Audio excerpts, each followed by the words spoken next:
Hello good morning welcome to the blog. ચેનલનું નામ છે દીપક ઇન દ્વારકા. વેકેશન પડે છે એમ કરતાં વેકેશન પૂરું થવાનો વારો આવી ગયો. આજે છે તારીખ 12, કાલે 13 તારીખે તો ખુલ્લી જવાનું છે, એટલે આજે તો જવું પડે. પણ જે કડિયા કામ છે એ બધું બાકી છે, એટલે હજી પાછો શનિવારે પાછો આટો મારવા માટે આવીશ. એટલે અત્યારે નક્કી કર્યું છે એવું કે અત્યારે હું એક જાઉં અને 2 દિવસ ત્યાં રોકાઈ અને પાછો શનિવારે જાહલને એ લોકોને લેવા માટે આવીશ. તો અત્યારે 8 વાગ્યાની સૌરાષ્ટ્ર મેલ ટ્રેન છે, તો એમાં જવું છે. નહીંતર તો એકલા જવાનું હોય તો હું રાતની ટ્રેનમાં જતો હોય, પણ અત્યારે ટ્રેન વ્યવહાર બંધ છે. મારા નસીબ એવા, નહીંતર તો આજ આખો દિવસ અહીંયા હોઉં, પણ ટ્રેન બંધ છે એટલે સવારમાં જ જવું પડે છે. તો એકલા જવાનું છે, તો મારી યારે પાછો મારા બાપુનો છોકરો પપ્પુ છે એ આવે છે. 2-3 દિવસ રોકાઈને ફરી વળીને પાછા આવી જશે. ચાલો તો હવે થઈ જાવ તૈયાર. અત્યારે તો 7:15 થયા છે. હાલ શું કરીશ તું? આજો અહીંયા જો કાચબાને તરાવે. દીકી ઈ શું તરે છે? ઈ કો તરતું છે? દેખાડ તો એલા, દેખાડ એલા. બસ કાચબો છે, કાચબાને પાણીમાં તરાવે છે જો.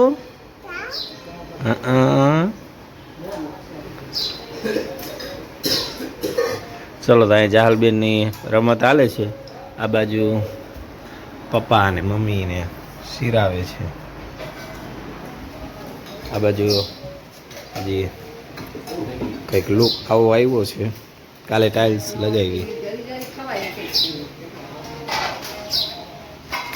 હજી અંદર બધું બાકી છે.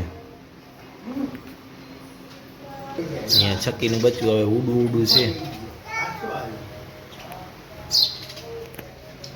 ચાલો અહીંથી અમારું બેગ અંદર તો હજી ઓહો કેટલું ઊંચું થઈ ગયું. અહીંયા એક ખાનું બનાવ્યું છે, બાકી હજુ કામ બાકી છે. જેની ઉપર પથ્થર નાખવાનો છે, અહીંયા પથ્થર મૂકવાનો છે.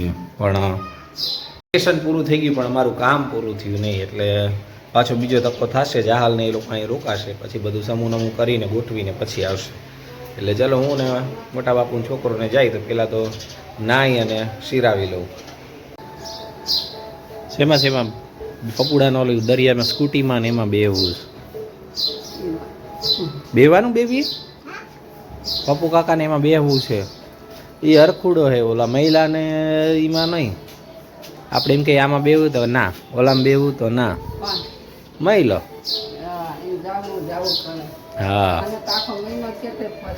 હા 1 મહિનો રોકાય તો એને એટલું દ્વારકા ગમે.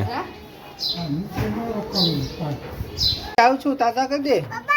તાતા શું અહીં ગાય છે, ગાયને આવવા તો દે.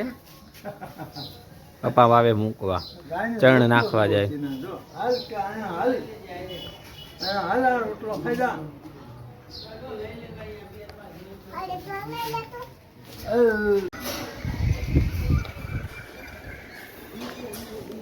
ટિકિટ આવી ગઈ.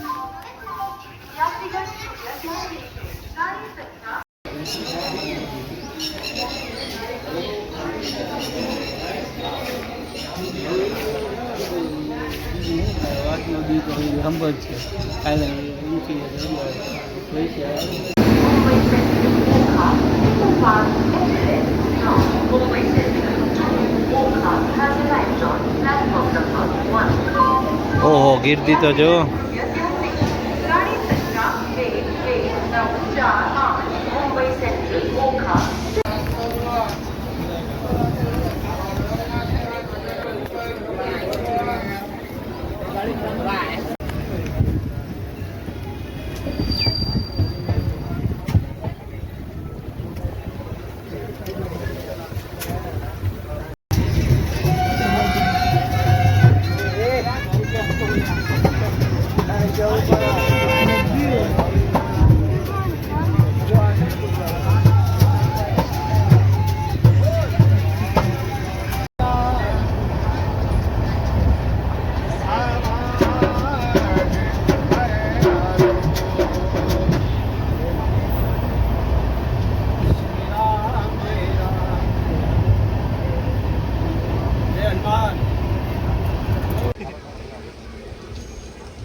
હા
ફાઇનલી પહોંચી ગયા.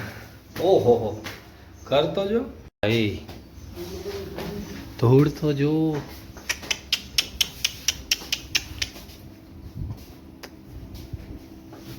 ઘરની કન્ડિશન કંઈક આવી છે. ઓહો, ચાલો અંદર તો એટલી ધૂળ નથી. ગરમી થઈ ગયા છીએ અને ફૂલ થાક પણ લાગ્યો છે. હવે આ બધું કંઈક કચરા પોતા હરખા વ્યવસ્થિત કરીને કંઈક ખાઈને પછી મળીએ નિરાતે. ચલો, વાગી ગયા સાંજના 6:45. તોય હજી બારે તડકો એટલો છે જાણે દિવસ હોય. પણ હવે જાય છીએ બારે આંટો મારવા માટે. ઘર બધું એકદમ ચોખ્ખું થઈ ગયું. ચલો હવે જઈએ બારે આંટો મારવા. ઘરને કરી નાખ્યું ચોખ્ખું. હજી બધું ગોઠવવાનું ને બધું બાકી છે.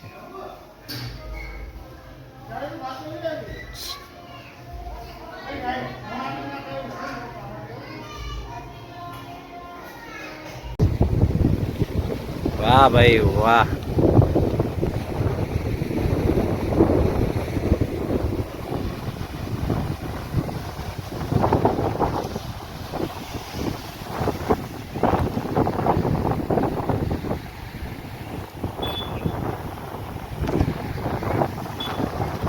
એક મહિના પછી આ સમુદ્રનો નજારો જોયો છે ને આ ભાઈએ 1 વર્ષ પછી, 1 વર્ષ થઈ ગયું, 1 વર્ષ પછી આ નજારો.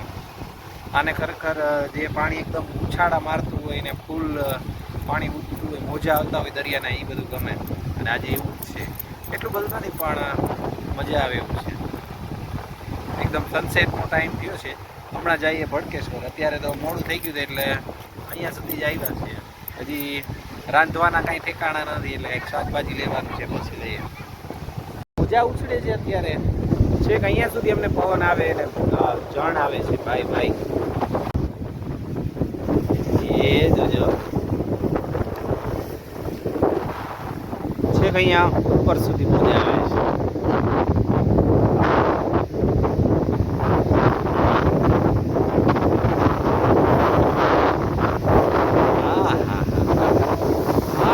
આયા લગી છે કામ જો.